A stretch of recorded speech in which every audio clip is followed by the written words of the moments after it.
Deadly attacks and fighting have scattered Afghans across the world.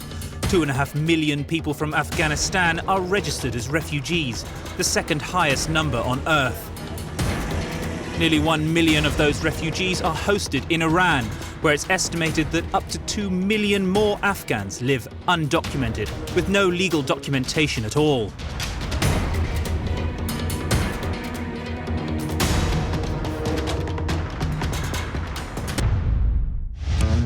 Kerman is among one of the Iranian provinces with the highest proportion of immigrants to residents. About 10% of the 3 million local population are Afghans, but some of these immigrants first settled in the province 40 years ago. About 130,000 Afghans in Kerman are estimated to be undocumented, leaving them with little or no rights, irrespective of how long they have been in the country. We met Saeed, who is 13 years old and was born in Iran. He is an undocumented child.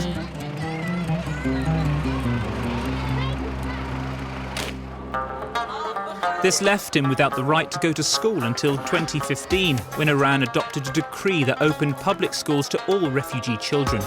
It was a milestone in the management of immigrants, and it gave hope to thousands of children who could then begin to learn. I can read everything, whatever I want. For example, the street signs or the doctor's prescriptions in the hospital. Putting into practice the 2015 decree began by guaranteeing undocumented families that enrolling their children wouldn't trigger any deportation procedures. Then the schools had to be adapted to cope with the pressure of thousands of new students. This is when the EU scaled up its financial support through its partners in the field. We've supported around 40 schools in the country.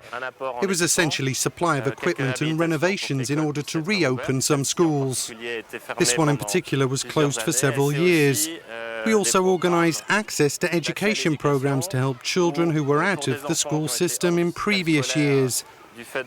They needed accelerated learning classes in order to integrate into school.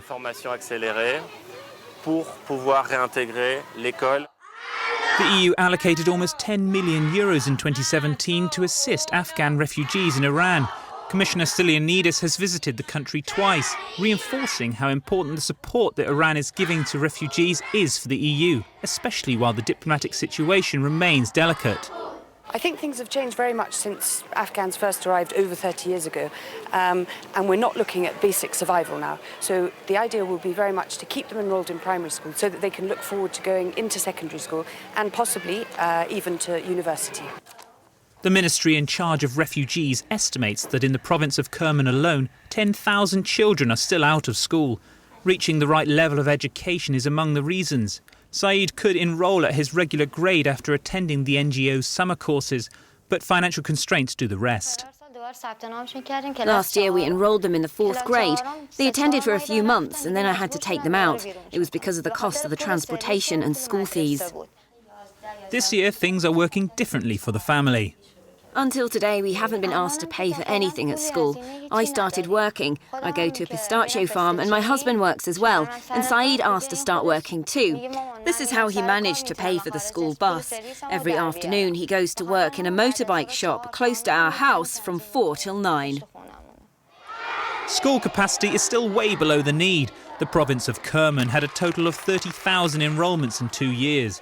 Classes today host an average of 40 to 44 students, while they should have a maximum capacity of 25 pupils. For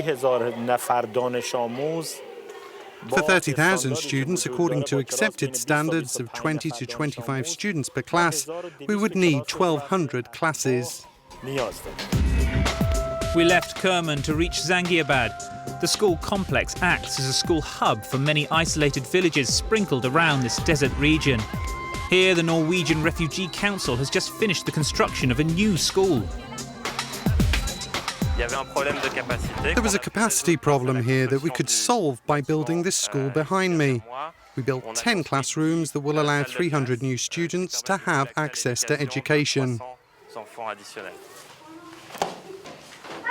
90% of these students are Afghans and half of them are undocumented, like Amir Hussain, who is 10 years old and was born in Iran.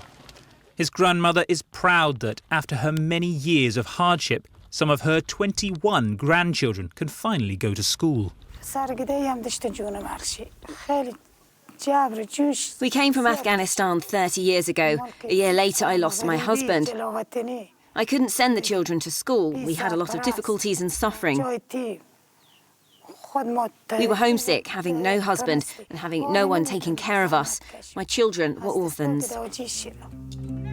By enrolling, but also by trying to keep undocumented Afghan refugees in school, the doors are now open to a whole ghost generation of Afghans, enabling them to live up to their potential in society.